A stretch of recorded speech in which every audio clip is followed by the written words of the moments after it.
Hi there, welcome to One2Step. In today's video, I am going to show you how to change your password on Coinbase.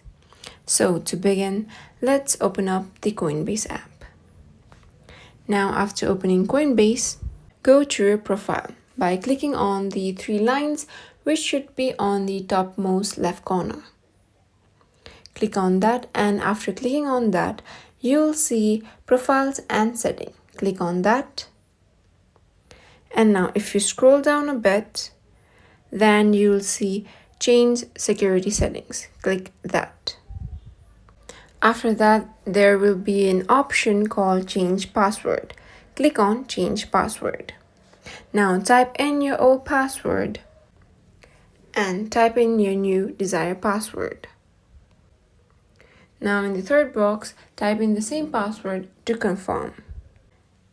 Now press Done.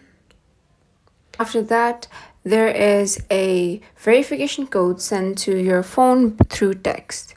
Now check your SMS and type in the verification code. Now after doing that, click Confirm. So your password has been successfully changed. So that was the simple process of changing your password on Coinbase. If you find this video useful, then make sure to go ahead and give us a thumbs up. And don't forget to hit the subscription button and ring the notification button if you wish to get notified by our newest uploads. But for now, thank you for watching the video.